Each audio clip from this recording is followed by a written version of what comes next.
नहमदुहु व नुसल्ली अला रसूलिहिल करीम। अऊज़ु बिल्लाहि मिनश शैतानिर रजीम। बिस्मिल्लाहिर रहमानिर रहीम। रब्बि इश्रह ली सदरी व यस्सिर ली अमरी वहलुल उक़दतम मिन लिसानी यफ़क़हू क़ौली। अल्लाहुम्मा ज़िदना इल्मा, अल्लाहुम्मा ज़िदना इल्मा, अल्लाहुम्मा ज़िदना इल्मा, आमीन या रब्बल आलमीन। सूरतुल बक़रा की तफ़सीर अल्हम्दुलिल्लाह हमने शुरू की है और इसका पहला जो तमहीदी हिस्सा है आयत नंबर 1 ता 39 तक जो है इसका मुताला हम कर रहे हैं और मुनाफिकीन की हम सिफ़ात पढ़ रहे हैं। आज इंशाअल्लाह हम आयत नंबर 14 और 15 की तफसीर भी देखेंगे, उसका तर्जुमा भी अच्छे तरीके से सीखने की इंशाअल्लाह कोशिश करेंगे। अऊज़ु बिल्लाहि मिनश शैतानिर रजीम। बिस्मिल्लाहिर रहमानिर रहीम।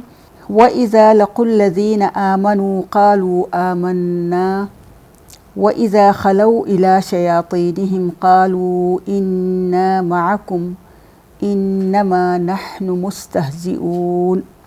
यह आयत नंबर 14 है जिसकी मैंने आपके सामने तिलावत की है। इसका तर्जुमा देखते हैं। व इज़ा लक़ुल लज़ीना आमनू, जब वो मुनाफिकीन अहले ईमान से मिलते हैं, ये बामुहावरा तर्जुमा आपके सामने रख रही हूँ, तो कहते हैं क़ालू, कहते हैं आमन्ना, हम ईमान लाए हैं। व इज़ा ख़लौ इला शयातीनिहिम, और जब अपने शैतानों में तन्हा होते हैं, क़ालू, वो कहते हैं इन्ना मअकुम, कि बेशक हम तुम्हारे साथ हैं, इन्नमा, हम तो महज या बस, नहनु, हम, मुस्तहज़िऊन, हम मजाक करते हैं। फिर आयत नंबर 15 में अल्लाह रब्बुल आलमीन फरमाते हैं अल्लाहु यस्तहज़िउ बिहिम, अल्लाहु, अल्लाह वो मजाक करता है, बिहिम, उनके साथ, व यमुद्दुहुम, और वो ढील देता है उनको, दराज करता है उनको, फ़ी तुग़यानिहिम यामहून, वो सरकशी के तूफ़ान में बह के चले जा रहे हैं। तो ये आयत नंबर 14 और 15 जो है ये आपके सामने तिलावत की है। अब बारी बारी इन आयात का सही तरीके से हम इसका मफ़हूम जो है अच्छी तरह से देखते हैं। अल्लाह ताला फरमाते हैं व इज़ा लक़ुल लज़ीना आमनू, वा जो है ये आतिफ़ा है, यानी हर्फ़ अत्फ़ है, और इसको पहले हम सीख चुके हैं कि हर्फ़ अत्फ़ से मुराद ये होता है कि बात अभी मुकम्मल नहीं हुई बल्कि जारी है। वैसे इसका तर्जुमा हम करेंगे और। इज़ा, इसका मतलब है जब, और ये भी हर्फ़ शर्त के तौर पर जो है इस्तेमाल हो रहा है। और आगे आ रहा है लफ्ज़ व इज़ा लक़ू, लक़ू जो है इसका रूट है लाम क़ाफ़ या, लक़िया, लक़िया यल्क़ी लिक़ाअन, असल में ये लक़यू था। और अरबी ज़बान का ये उसलूब है कि ज़बान में जो सिक़ालत, यानी जो रुकावट ज़रा सी आती है, ये बोझ जो होता है उसको दूर किया जाता है, इसलिए इसमें या को गिरा देते हैं। यानी लक़यू में या को हमने गिरा दिया तो ये लक़ू रह गया। यानी कुरान में हमें पढ़ने में क्या आता है वो इज़ा लक़ुल लज़ीना, तो असल में ये लक़यू था, इसका या गिरा दिया गया तो ये लक़ू रह गया। और लक़ू लिक़ा, उर्दू में हम एक लफ्ज़ कहते हैं मुलाक़ात, तो आमना सामना होना, इसका लफ्ज़ी तर्जुमा क्या होगा, आमना सामना होना। ज़रा मुलाकात जब इंसान करता है तो उसमें एक दूसरे के साथ एक दूसरे का आमना सामना जो है वो होता है। तो व इज़ा लक़ू का तर्जुमा क्या बन गया कि और जब वो मिलते हैं, अल्लज़ीना, पहले भी हम पढ़ चुके हैं, अल्लज़ी की जमा है, इससे मौसूल रिलेटिव प्रोनाउन इसे इंग्लिश में कहते हैं। आमनू, आमनू का भी हम रूट पहले देख चुके हैं कि आमनू का रूट जो है हमज़ा मीम नून, और ये आमना युमिनू ईमानन बाब इफ़ाल से है। तो आमनू का तर्जुमा क्या बना कि वो सब ईमान लाए। व इज़ा लक़ुल लज़ीना आमनू, और जब वो मिलते हैं उन लोगों से, आमनू जो ईमान लाए। यहाँ तक देखें व इज़ा ख़लौ, व इज़ा ख़लौ में अगली आयत है व इज़ा ख़लौ, व फिर वही आतिफ़ा है, इसका तर्जुमा हम और करेंगे इज़ा जब, खलऊ अब यहाँ पे नया लफ्ज़ आया है, इसका मादा खा लाम वाव اور خا لام الف بھی ہو سکتا ہے۔ خلا یخلو خلوتن، یہ وہ الگ ہوتے ہیں، وہ تنہا ہوتے ہیں۔ اور خلوت دیکھیں کہ اردو کا بھی لفظ ہے خلوت، ہم کہتے ہیں تنہائی کو۔ اور خلا کا عربی زبان میں یہ دیکھیں کہ خلا کے ساتھ جب صلہ آتا ہے الہ، یعنی الہ جب لفظ اس کے ساتھ آتا ہے تو اس کے معنی الگ تھلگ ہونا یا تنہا ہونا کیے جاتے ہیں۔ یعنی یہ تھوڑی تھوڑی چیزیں ہیں جن کو اگر آپ ابھی سے یاد کر لیں گے تو باقی پورے قرآن کو سمجھنا جو ہے وہ آسان ہو جائے گا۔ اس کو میں دوبارہ دہرا دیتی ہوں کہ خلا کا صلہ، یعنی خلا کے ساتھ اگر لفظ الہ آ جائے تو اس کا مطلب ہوتا ہے الگ تھلگ ہونا، تنہا ہونا۔ تو وَإِذَا خَلَوْا کا ترجمہ ہم کیا کریں گے کہ وہ اور جب وہ اکیلے ہوتے ہیں، الگ تھلگ ہوتے ہیں، تنہا ہوتے ہیں۔ الہ کا ترجمہ طرف ہے، ٹورڈز، یعنی ان کی طرف۔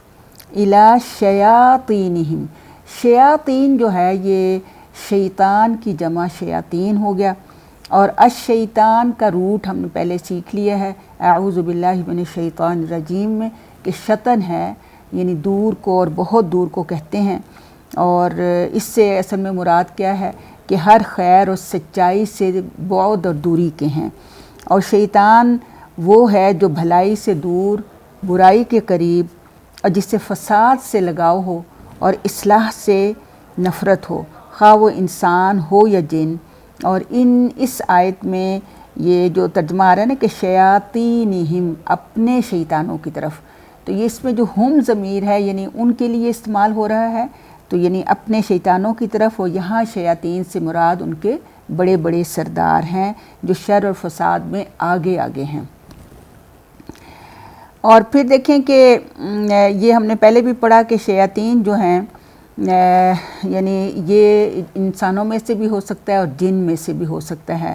اور اس کی وضاحت جو ہے سورۃ الانعام کی آیت نمبر 112 میں ہوتی ہے کہ اللہ تعالیٰ فرماتے ہیں کہ وَذَلِكَ جَعَلْنَا لِكُلِّ نَبِيٍّ عَدُوًّا شَيَاطِينَ الْإِنسِ وَالْجِنِّ يُوحِي بَعْضُهُمْ إِلَى بَعْضٍ زُخْرُفَ الْقَوْلِ غُرُورًا وَلَوْ شَاءَ رَبُّكَ مَا فَعَلُوهُ فَذَرْهُمْ وَمَا يَفْتُرُونَ۔ یہ سورہ انعام کی آیت نمبر 112 ہے، اور اس میں اللہ تعالیٰ فرماتے ہیں کہ اے پیغمبر صلی اللہ علیہ وسلم، اسی طرح ہم نے ہر نبی کے لیے جب کہ اس کی دعوت کا ظہور ہوا انسانوں اور جنوں میں سے شیطانوں کو دشمن ٹھہرایا، جو آپس میں ایک دوسرے کو دکھاوے کی خوشنما باتیں سکھاتے ہیں تاکہ لوگوں کو فریب دیں۔ اگر تمہارا پروردگار چاہتا تو یقیناً ایسا کر سکتا تھا کہ وہ دشمنی نہ کرتے، مگر ایسا ہوا، اور تاکہ روشنی کے ساتھ تاریکی اور حق کے ساتھ باطل بھی جو ہے اس کو ظاہر کرے۔ پس ان کی مخالفت سے تم دل گرفتہ نہ ہو اور انہیں ان کی افتراء پردازیوں میں چھوڑ دو۔ تو اس سے پھر ہمیں پتہ چلتا ہے کہ شیاطین جو ہیں وہ انسانوں میں سے بھی ہوتے ہیں اور جنوں میں سے، یعنی ہر وہ شخص جو انسان کو برائی کی طرف لے جانے والا ہے وہ شیطان ہے۔ اللہ تعالیٰ فرماتے ہیں کہ وَإِذَا خَلَوْا إِلَىٰ شَيَاطِينِهِمْ، جب وہ تنہا ہوتے ہیں، الگ ہوتے ہیں اپنے شیطانوں کی طرف، قالوا، وہ کہتے ہیں، قالوا جو ہے یہ پہلے بھی ہم سیکھ چکے ہیں کہ قالا کی جمع ہے قالو، اور قالا کا مطلب ہوتا ہے کہنا، قول اسی سے ہے، بات کو کہتے ہیں۔ تو قالو جب وہ سب، یعنی اس میں واو الف جو ہے یہ جمع کے لیے آ رہا ہے، قالو انا جو ہے یہ اصل میں انا الگ تھا۔ انا ہم نے پہلے پڑھا ہے کہ حرف تاکید ہے جس کا ترجمہ ہم بے شک یا یقیناً کرتے ہیں، اور اس کے ساتھ پھر نا جو ہے یہ الگ لگا ہوا ہے، نحنو یعنی ہم ضمیر کے لیے استعمال ہوتا ہے۔ اور عربی کا وہی اسلوب ہے کہ ثقالت یعنی جو لفظ زبان کے اوپر ذرا ڈبل بولنا مشکل ہوتا ہے تو اس کو دور کر دیتے ہیں، اس لیے اس لفظ کے اوپر شد جو ہے وہ لگا دی گئی ہے۔ تو انا کا ترجمہ جو ہے ہم کیا کریں گے کہ بے شک ہم، انا بے شک اور نہ ہم، انا مستہزئون، قالوا انا معکم، مع جو ہے اس کا ترجمہ ہے ساتھ، اور کم تمہارے ساتھ، یہ کا کی جمع ہے کم، کا مطلب تو یا تیرے کے لیے استعمال ہوتا ہے یا آپ بھی ہم کہہ سکتے ہیں، اور کم یعنی تم سب کے لیے۔ انما جو لفظ ہے یہ کلمہ حصر کہلاتا ہے گرامر کی لینگویج میں، اور اس کا ترجمہ یوں کیا جاتا ہے کہ اس کے علاوہ اور کچھ نہیں، یا محض بھی اس کا ترجمہ کیا جا سکتا ہے، اور بڑا ہی خوبصورت انداز میں اگر ہم اس کا ترجمہ کریں گے نا بس، تو اس سے بہت زیادہ سمجھ آتی ہے کہ انما بس یعنی ہم، اس کے علاوہ اور کچھ نہیں ہے۔ نحنو ہم، मुस्तहज़िऊन, मुस्तहज़िऊन जो है हम मजाक करने वाले हैं, इसका रूट जो है वो हाज़ा और हमज़ा इसका रूट है। और इस्तिहज़ा यस्तहज़िऊ इस्तिहज़ाउन, ये बाब इस्तिफ़ाल से है, और बाब इस्तिफ़ाल जो है उसमें तलब का मफ़हूम पाया जाता है। यानी इसका मतलब ये होता है कि हम यानी मजाक करना वो चाहते हैं, मजाक करना मांगते हैं। और इसके बारे में इमाम बेदावी वो लिखते हैं कि इस्तिहज़ा की असल जो है वो हुज़ू है, जिसके मानी खिफ़त के हैं, यानी शर्मिंदगी के। गोया कि इस्तिहज़ा की असल जो गर्ज़ है वो दूसरों की तहक़ीर करना है। तो ये भी हमने पहले भी सीखा कि असल में हुज़ू जो होता है किसी का ऐसी चीज़ के ऊपर मजाक उड़ाना जो उसमें हो ही ना। जैसे उर्दू में हम कहते हैं ना कि फ़लाँ तो बड़ा ही मस्खरा सा है, तो मस्खर उड़ाता रहता है।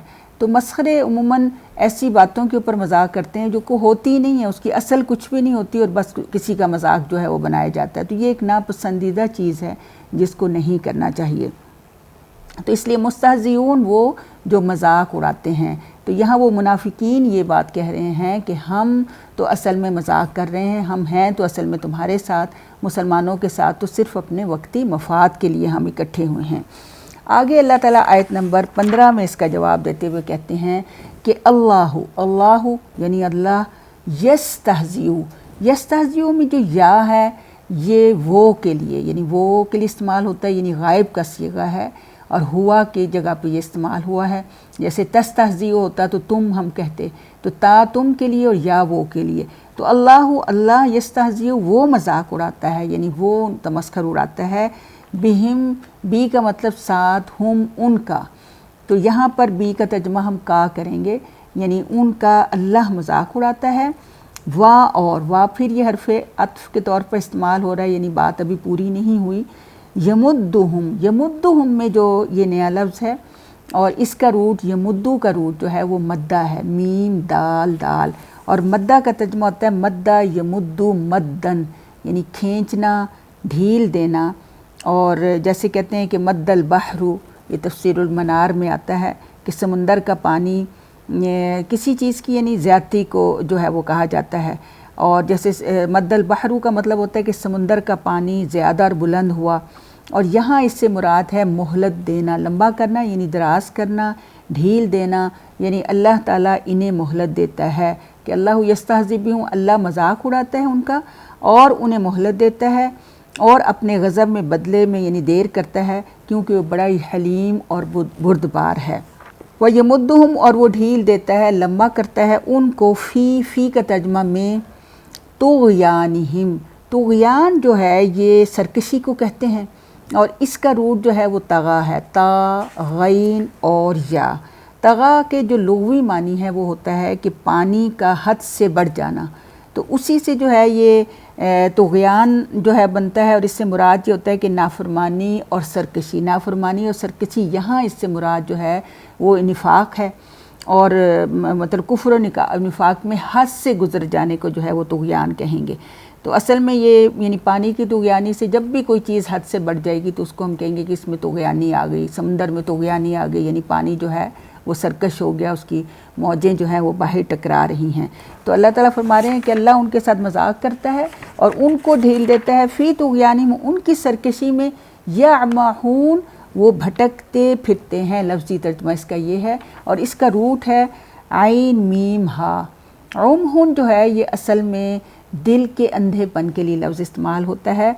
आमहा यअमहु, आमहुन जो है इसके मानी जो है यानी हैरानी की वजह से, किसी असल में लुग़वी मानी ये होते हैं कि हैरानी की वजह से किसी चीज़ में मुतरद्दिद सा हो जाना, यानी मुतज़ब्ज़ब होना, शक जो है वो पैदा हो जाना। और इमाम कुर्तबी इसके बारे में ये कहते हैं कि अल-उमा जो है यानी उमयुन जो है वो आँख के अंधेपन को कहा जाता है, और उमहुन जो है वो दिल के अंधेपन को कहा जाता है, यानी दिल में बसीरत का ना होना, अक्ल और समझ ना होना, और इंसान को हक़ की पहचान जो है वो ना होना। तो इसलिए यहाँ पे अल्लाह रब्बुल आलमीन ने ये जो लफ्ज़ इस्तेमाल किया है तो उसका मुराद ये है कि उनके दिल को कहीं भी कोई राह नहीं सूझती और वो इधर उधर भटकते रहते हैं। और इस आयत की अगर हिकमत और बसीरत हम देखें तो इससे हमें ये मिलता है कि शयातीन जो हैं वो ख़ुद भी बहके हुए होते हैं اور دوسروں کو بھی راہ حق سے بھٹکانے والے ہوتے ہیں، اور یہ جنوں اور انسانوں دونوں گروہوں میں سے ہو سکتے ہیں۔ اور ایسے لوگ جو ہوتے ہیں یعنی جن کے اندر یہ کیفیت ہوتی ہے کہ ان کا دل اندھا ہوتا ہے، ایسے لوگ اہل ایمان کے سامنے تو ایماندار ہونے کا دعویٰ کرتے ہیں کیونکہ انہیں مفاد ہوتا ہے، اور جب وہ اپنے چیلوں کے پاس جاتے ہیں اور یہاں شیاطین سے مراد ان کے سردار ہیں تو ان کی وفاداریوں کا دم جو ہے بھرتے ہیں۔ قرآن حکیم کی جو آخری صورت ہے سورۃ الناس، ان میں ان سے بچنے کے لیے اللہ تعالیٰ کی پناہ جو ہے وہ طلب کی گئی ہے۔ اور اس کے بارے میں سید مودودی رحمہ اللہ فرماتے ہیں کہ شیطان عربی زبان میں سرکش اور متمرد اور شریدہ سر کو کہتے ہیں، تو انسان اور جن دونوں کے لیے یہ لفظ جو ہے استعمال ہوتا ہے، لیکن بعض اوقات جو ہے بعض مقامات پر جو شیطان صرف انسان ہیں ان کے لیے یہ لفظ جو ہے استعمال ہوا ہے۔ اور عام طور پر جب آیت کی ہم سیاق اور سباق کو آگے پیچھے سے دیکھیں گے تو ہمیں محسوس ہو جائے گا کہ کہاں انسانوں کو شیطان کہا گیا ہے اور کہاں جنوں کے انسان جو ہے کہا گیا ہے۔ تو اس آیت میں منافقوں کے کردار و گفتار میں جو تناقض ہے، جو مخالفت ہے، اس کو بیان کیا جا رہا ہے کہ جب وہ مسلمانوں کے ساتھ ہوتے ہیں تو کہتے ہیں ہم ایمان لائے، اور جب اکیلے ہوتے ہیں تو کہتے ہیں کہ ہم تمہارے ساتھ ہیں، یعنی اپنے شیطانوں کے ساتھ ہیں۔ تو اللہ تعالی ہمیں اس صفت سے بچائے اور منافقت کے اس علامات سے بچنے کی پوری کوشش کرنی چاہیے۔ وما علینا الا البلاغ المبین۔